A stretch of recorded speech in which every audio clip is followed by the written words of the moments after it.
et un serment que je vais faire à la France. Je ne vous trahirai pas, je ne vous mentirai pas. Je n'ai jamais été, Christine O'Crel, pour l'immigration zéro. Il faut déclarer comme objectif le quota zéro d'immigration.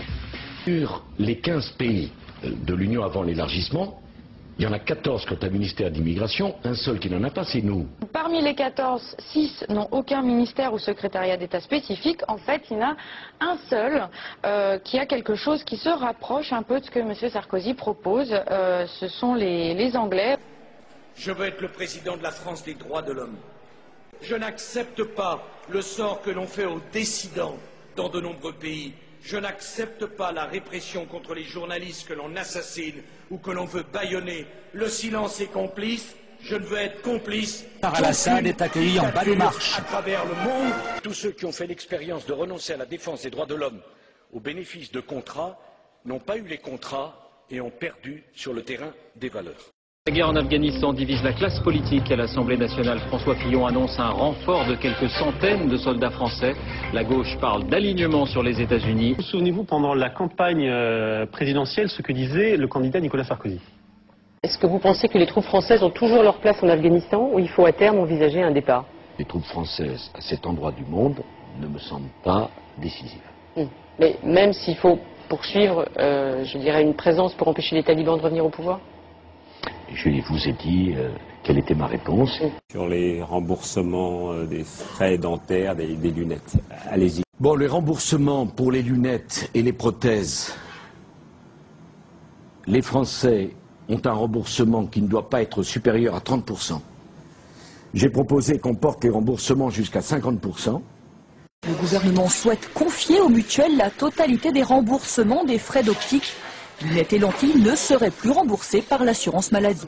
Si vous transférez les dépenses qui étaient auparavant remboursées par l'assurance maladie, si vous les transférez sur les complémentaires santé, ce sont des charges nouvelles, donc il faut des augmentations de cotisation. Après l'optique, les frais dentaires pourraient également subir un désengagement de la sécurité sociale. Or, 8% des Français ne bénéficient pas de mutuelle santé complémentaire. Madame, excusez-moi, est-ce que vous pourriez juste nous confirmer, savoir si les frais d'optique ou voire d'autres frais vont être déremboursés par la sécurité sociale? Les médicaments, justement. Je ne suis pas d'accord avec la franchise par boîte de médicaments, parce que ça pénalise celui qui est très malade. Sur chaque recours au système de santé, une participation forfaitaire de 50 centimes par boîte de médicaments, de 50 centimes sur les actes paramédicaux et de 2 € sur les transports sanitaires. Deuxième question, y aura-t-il une médecine à 2 vitesses? Ma réponse, c'est non. Alors restera 2 problèmes quand même. Le problème de l'hôpital. On ne pourra pas laisser ouverts tous les hôpitaux de France. Comme ici, dans l'Essonne, d'ici 1 an ou 2, l'hôpital d'Étampes, 20 km plus loin, sera peut-être le seul à offrir un service d'urgence. Il n'y aura pas de privatisation d'EDF et Gaz de France. C'est clair, c'est simple et c'est net. Il est en effet clair qu'EDF et Gaz de France, nous devons les transformer d'établissements publics en sociétés anonymes. Depuis le début de l'année, les prix du gaz ont progressé de 9,5%. Les tarifs ont régulièrement augmenté, comme le montre ce graphique, plus 25% en 3 ans. Un mot sur le financement de l'audiovisuel public. Sur la question de la redevance, Nicolas Sarkozy a finalement changé d'avis. Le chef de l'État a annoncé hier à des professionnels qu'il acceptait de l'indexer sur le coût de la vie. La semaine dernière, il s'était opposé à une hausse même de 2 € de la redevance. Je me suis engagé toujours à ce qu'il n'y ait pas d'augmentation de la redevance. Je le 2 €. Mais écoutez, oui. Je veux, si je suis élu président de la République, que d'ici à 2 ans, plus personne ne soit obligé de dormir sur le trottoir. En janvier dernier, un plan d'action pour les sans-abri prévoyait la création de 27 000 places. On est aujourd'hui loin du compte. 3 millions d'entre vous qui ont une retraite inférieure au minimum vieillesse. J'augmenterai de 25% vos retraites. Pour les retraités cette fois, qui verront leur retraite augmenter de 1%. Ma conviction, c'est qu'une des questions centrales pour la France, c'est celle du pouvoir d'achat des Français. Il ne reste pas assez quand on a travaillé tout le mois. Je veux être le candidat du pouvoir d'achat. Je veux être le candidat de l'augmentation des salaires.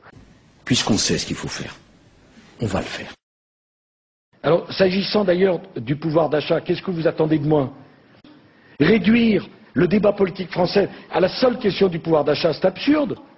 Si c'est ça votre conception politique, ben on se trompe, on ne parle pas de la même chose. Je n'ai jamais voulu monter une catégorie de Français contre une autre.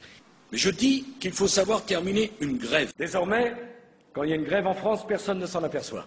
Il faut absolument que l'État réduise son train de vie. Derrière ces grilles, près de 100 000 euros déboursés chaque jour l'an dernier. C'est sur l'année 3 millions d'euros de plus qu'à la fin du quinquennat de Jacques Chirac. L'Élysée a donc demandé au ministère de la Défense de renouveler la flotte présidentielle pour acheter d'ici 2012 les bijoux de Dassault Aviation, 4 Falcon 2000, 2 Falcon 7X, ainsi qu'un Airbus A330, comme Angela Merkel, précise l'Élysée. Estimation d'un spécialiste aéronautique, 300 millions de dollars, plus de 200 millions d'euros, plus les 5 000 euros d'heures de vol, facturés ensuite à l'Élysée. Il n'y a pas d'argent dans les caisses. Pouvoir d'achat, vous êtes impatient ? Nous aussi. Augmentation substantielle de son salaire, de 6 594 euros aujourd'hui à 20 000 euros par mois. Il n'y a pas de problème de pouvoir d'achat en France. Cette campagne coûtera un peu plus de 4 millions d'euros. Rachida Dati, elle est critiquée sur la gestion de son budget de frais de réception. Pour l'année 2007, une rallonge de 100 000 euros a déjà été versée et que pour 2008, les 2/3 du budget ont été dépensés alors qu'on n'est que fin mars. Il faut absolument que l'État réduise son train de vie. Mais depuis un an qu'il est président, cette dette s'est encore aggravée et depuis le début de ce reportage de 2 minutes, cette dette s'est encore alourdie de 230 000 euros. Et un serment que je vais faire à la France. Je ne vous trahirai pas. Je ne vous mentirai pas. C'est absurde. Ne tenez pas vos promesses. La droite trébuchera peut-être. On vous le remet. La droite trébuchera. Circulez, il n'y a plus rien à voir. Casse-toi là. Oh.